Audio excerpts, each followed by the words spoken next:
Hello friends, welcome to Study Power Center. So friends, today we will discuss about part 3 of Indian Constitution, which is fundamental rights. So let us start the video. So पहले हम बात कर लेते हैं दोस्तों, हमने कल जो क्वेश्चंस पूछे थे इसके पहले वाले वीडियोस में, वो क्वेश्चंस के आंसर के बारे में सबसे पहले हम डिस्कस कर लेते हैं। तो पहला क्वेश्चन का आंसर, पहले क्वेश्चन पढ़ेंगे। पहला क्वेश्चन क्या था, तो वो था भारत का एक जो प्रदेश है वो अपने राज्य की सीमा बढ़ाना चाहता है, तो ये संदर्भ जो है किस भाग में आएगा, और ये भी बताना था किस अनुच्छेद में आएगा। तो दोस्तों जैसा कि आप सभी जानते हैं कि ये भाग 1 में आएगा और आर्टिकल नंबर 3 के अंतर्गत आएगा, क्योंकि कोई भी राज्य अपनी सीमा को बढ़ाएगा, नाम परिवर्तित करेगा या घटाएगा, ये सब आर्टिकल 3 में ही आएगा। तो इसकी बात हम लोग कल कर चुके हैं, और अगर आपने कल का वीडियो नहीं देखा है तो डिस्क्रिप्शन बॉक्स में आपको लिंक मिल जाएगा और कल का वीडियो आप देखेंगे तो ये ज़्यादा समझ में आएगा आपको, क्योंकि स्टार्टिंग से जो वीडियोस हैं अगर वो आप एक सीरीज में देखेंगे तो कंटेंट आपको ज़्यादा अच्छा लगेगा और ज़्यादा समझ में भी आएगा। तो इसके बाद दूसरा क्वेश्चन था हमारा, भारत के किसी एक बॉलीवुड एक्टर ने सिंगापुर की नागरिकता ग्रहण कर ली, तो बताइए वह किस आर्टिकल के अंतर्गत भारत का नागरिक नहीं है, और यह भी बताइए कि वह यह संदर्भ जो है किस अनुच्छेद या किस भाग में वर्णित है। तो ये दोस्तों आर्टिकल नंबर 5 में जो है वर्णित है, और इसके साथ साथ जो है ये जो मतलब ये बात कही गई है वो अनुच्छेद 9 में कही गई है, लेकिन किसके अंतर्गत ये जो है भारत का नागरिक नहीं रहेगा, तो वो अनुच्छेद 5 के अंतर्गत नहीं रहेगा। और ये किस भाग में बताया गया, तो ये भाग 2 में बताया गया दोस्तों। तो चलिए आज के वीडियो पे चलते हैं। तो आज का वीडियो हम करते हैं स्टार्ट। आज का हमारा दोस्तों टॉपिक है, या आज के वीडियो का जो मेन टॉपिक है वो है भाग 3 मूल अधिकार। तो मूल अधिकार की अगर हम बात कर लें तो मूल अधिकार दोस्तों सबसे पहले जो ये दोस्तों लिया कहाँ गया, सबसे पहले इसकी बात करें कि ये लिया गया था हमारा यूएसए से, यानी कि अमेरिका से लिया गया था। और इसी के साथ साथ इसको मैग्ना कार्टा भी कहते हैं। अब मैग्ना कार्टा क्या है, इसके बारे में अगर बात करें तो मैग्ना कार्टा जो है आप सभी लोगों को पता है कि पहले जो है सभी देशों में लगभग सभी देशों में जो है दास प्रथा थी, यानी दास जो होते हैं उनके कोई अधिकार उनको मिलता ही नहीं था। वो एकदम मतलब दबे कुचले होते थे, उनके ऊपर मतलब उनका काम ही था बस केवल सेवा करना, उनको कोई अधिकार नहीं थे। कोई भी मारता था, कोई भी पीटता था, कोई भी जबरदस्ती काम करवाता था, मतलब एक तरह से हम कहें कि बहुत ही दयनीय स्थिति उनकी थी। तो सबसे पहले जो है ब्रिटेन के राजाओं ने जो है मजदूरों को अधिकार दिए थे, क्योंकि पहले कोई अधिकार था नहीं उनके पास। फिर मजदूरों को जब अधिकार दिए तो इसको जो है मैग्ना कार्टा कहा गया। ब्रिटेन में जब राजाओं द्वारा मजदूरों को अधिकार दिए गए तो उसको मैग्ना कार्टा कहा गया। तो यही चीज एक फेमस हो गई, जैसे कि आपने भी देखा होगा कोई व्यक्ति फेमस हो, जैसे आप बढ़िया क्रिकेट खेलने लगे तो कोई कहता नहीं है कि सचिन तेंदुलकर बन गए या सुनील गावस्कर बन गए या विराट कोहली बन गए, ऐसे करके एग्जाम्पल दिए जाते हैं। तो वैसे ही मैग्ना कार्टा जो एग्जाम्पल दिया जाता है। तो जो मूल अधिकार हैं, जो फंडामेंटल राइट्स हैं, इनको मैग्ना कार्टा इसीलिए कहा जाता है। तो चलिए आगे के वीडियो पे हम चलते हैं।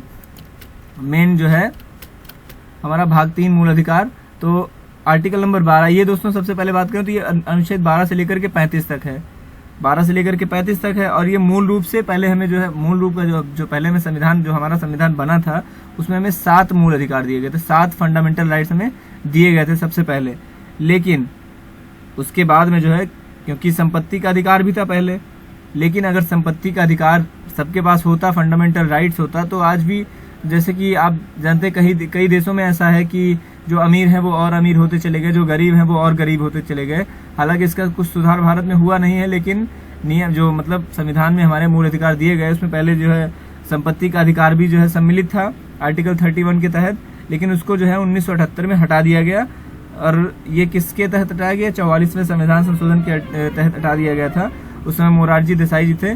तो संपत्ति के अधिकार को जो हटा करके विधिक अधिकार यानी कानूनी अधिकार में रख दिया गया, यानी कि आप जो है कोई भी या कहीं से भी कुछ भी अर्जित करते हैं या कमाते हैं तो वो आपको बताना पड़ेगा कि आपने कहाँ से कमाया, या फिर ये जो है आपके पास ज़्यादा अधिक पैसा जब आ रहा है तो सरकार को टैक्स देना पड़ेगा।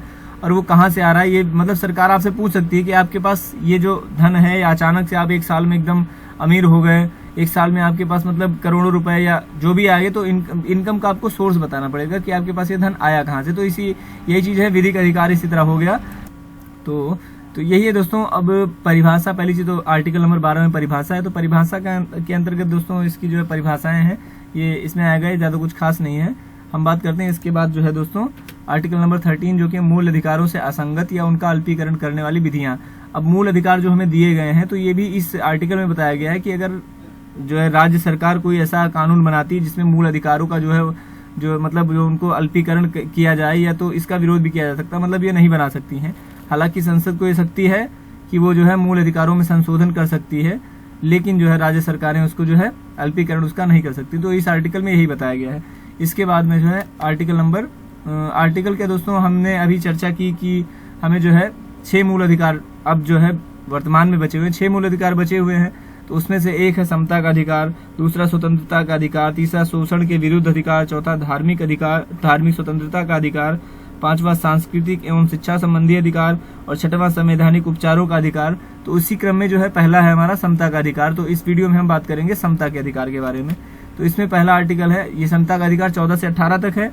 तो पहला है विधि के समक्ष समता, यानी कि विधि का मतलब कानून। अभी हमने बात भी की कि जो है 44वें संविधान संशोधन के तहत संपत्ति के अधिकार को विधिक बना दिया गया था। तो विधि का अर्थ है कानूनी है, मतलब जो कानून है, जो मतलब जो सुप्रीम कोर्ट या जो भी कोर्ट्स हैं, जो भी निर्णय है, वो कानून के की नज़र में प्रत्येक व्यक्ति जो है समान है।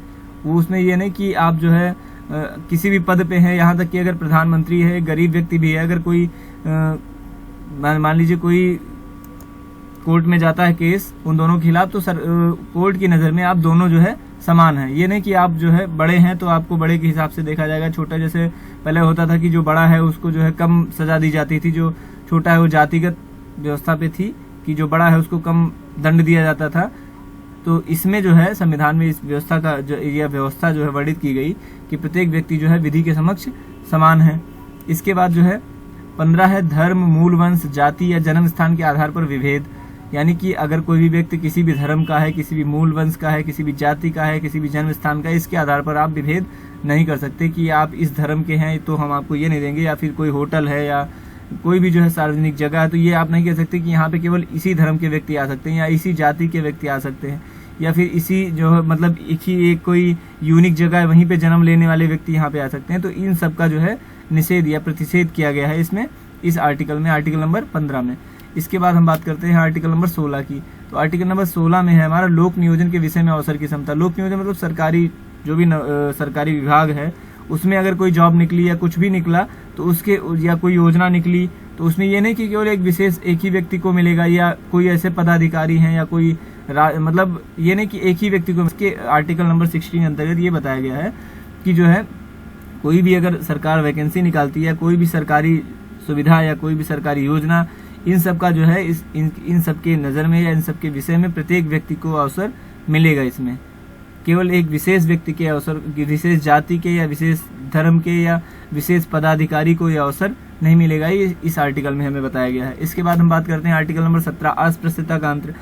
तो दोस्तों ये बहुत ही खास है क्योंकि कई बार ये एग्जाम में पूछा गया है। लगभग ये जो एग्जामिनर हैं या जो पेपर सेट करते हैं उनका ये समझ लीजिए आप फेवरेट है, क्योंकि अस्पृश्यता हमारे देश में पहले बहुत थी, क्योंकि छुआछूत जो है पहले बहुत माना जाता था। तो इसीलिए जो है संविधान में जो समता का अधिकार, इसमें आर्टिकल नंबर 17 में ये व्यवस्था की गई कि अस्पृश्यता का अंत होना चाहिए।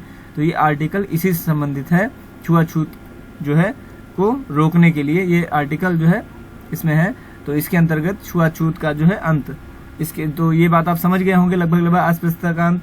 और इसके बाद जो है आर्टिकल नंबर 18 उपाधियों का अंत। अब उपाधियों का अंत का मतलब है एक तो विद्या हो गया, एक जो है सेना हो गया। इन दोनों को छोड़ करके कोई भी उपाधि आपको नहीं दी जाती, मतलब कोई भी उपाधि किसी को भी नहीं दी जा सकती है। और यहाँ की इस आर्टिकल में ये भी बताया गया है कि अगर आप भारत के किसी भी पद पे हैं, किसी भी विश्वास के पद पे हैं, तो आप विदेश से कोई भी जो है कोई भी पुरस्कार, कोई भी जो है मतलब लाभ कोई भी नहीं ले सकते हैं बिना जो है राष्ट्रपति की सहमति से। ये इस आर्टिकल में बताया गया उपाधियों का अंत में, है ना दोस्तों। तो या मतलब कोई भी पद, आप भारत के नागरिक भी हैं तो कोई भी पद जो है आप विदेश से या किसी से भी कोई भी आपको एक विशेष पद नहीं दे सकता है, ये इस आर्टिकल में बताया गया है। तो दोस्तों ये वीडियो थोड़ा सा लॉन्ग हो जाएगा, तो मैं केवल इसमें समता के अधिकार के यहीं तक चर्चा करूंगा। इसके बाद का जो वीडियो रहेगा उसमें हम जो है बाकी 6 पार्ट है, तो कोशिश करूंगा 2-3 पार्ट में जो है इस मतलब भाग 3 को 2-3 पार्ट में करके आपको समझाऊं। तो वीडियो कैसा लगा कमेंट बॉक्स में जरूर बताएंगे और चैनल को सब्सक्राइब कर लेंगे, जिससे कि जो आगे के वीडियोस हैं उनको जो है उनका नोटिफिकेशन आपको आसानी से मिल जाएगा। और वीडियो को जितना हो सके शेयर करेंगे दोस्तों। तो वीडियो आज का यहीं तक है और वीडियो में साथ बने रहने के लिए धन्यवाद दोस्तों।